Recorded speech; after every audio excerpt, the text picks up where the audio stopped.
Okay, तो example ये है कि f एक कंटिन्यूस फंक्शन है, मान लीजिए x equal to 0 x cube, और g ऑफ x एक डिसकंटिन्यूस फंक्शन है, signum of x equal to 0। तो जब हम f of x into g of x लिखें तो आंसर क्या है? ऑफकोर्स ये जो सिग्नम x है ये x इक्वल टू 0 पे डिसकंटिन्यूस क्यों है? क्योंकि ये हमें मालूम है x इक्वल टू 0 प्लस पे इसका आउटपुट 1 है, x इक्वल टू 0 पे 0 है, और x लेस देन 0 पे -1 है। ये किसका ग्राफ है? सिग्नम x का। अब मैं कर रहा हूँ f इंटू जी, तो ये भी 3 फोल्ड में टूटेगा। पहला फोल्ड रहेगा x पॉजिटिव, दूसरा फोल्ड रहेगा x इक्वल टू 0, और तीसरा फोल्ड रहेगा x नेगेटिव।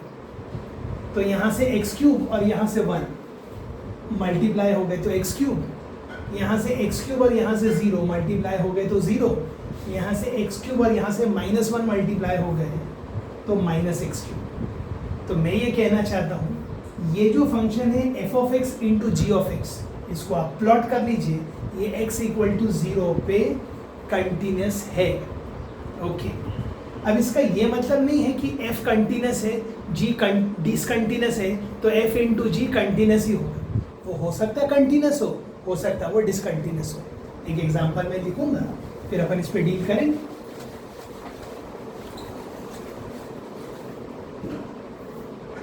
मतलब f कंटिन्यूस है और g डिसकंटिन्यूस है, तो मैं आपके लिए एक एग्जांपल लिखूंगा। ओके, एग्जांपल है, ये लिखा है f of x equal to x, और ये लिखा है ग्रेटेस्ट इंटीजर ऑफ x।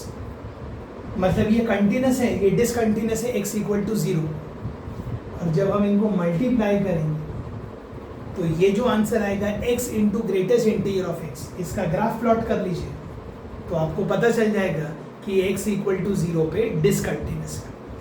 तो हमने f प्लस जी देख लिया, f माइनस जी देख लिया, f इंटू जी देख लिया। अब हम देखेंगे f बाई जी। ओके, और f बाई जी में थॉट वही है, f कंटिन्यूस है और g डिसकंटिन्यूस है। कहाँ पे? x equal to 0। तो मैं आपके लिए एक f ऑफ x लिख लेता हूँ। f ऑफ x है x into x square minus 1, जो कि x इक्वल टू 0 पे कंटिन्यूस है। 0 प्लस पे भी 0 है, 0 माइनस पे भी 0 है, बिकॉज ऑफ दिस x। और ये g ऑफ x 2 फोल्ड में डिफाइंड है, एक ग्रेटर देन इक्वल टू 0 और एक लेस देन 0। यहाँ लिखा है x प्लस 1 और यहाँ लिखा है x माइनस 1। 0 प्लस पे ये 1 है, 0 पर भी ये 1 है, 0 माइनस पे ये -1 है। मतलब ये कंटिन्यूस है और ये डिसकंटिन्यूस है। और जैसे ही मैं इन दोनों का डिवीजन करूँगा f बाई जी, तो ये 2 फोल्ड में आएगा। एक जब x greater than equal to 0 है और एक जब x लेस देन 0।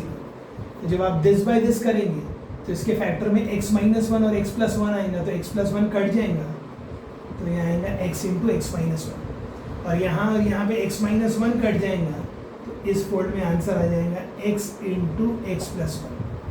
0 प्लस पे भी 0 है, 0 माइनस पे भी 0 है, और 0 पे भी 0 है।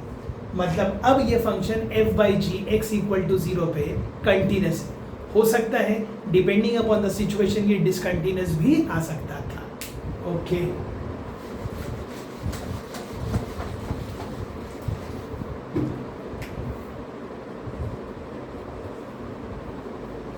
आई होप आप सीन तो समझ ही गए हो कि x इक्वल टू 0 पे f डिसकंटिन्यूस है, g ऑफ x भी डिसकंटिन्यूस है।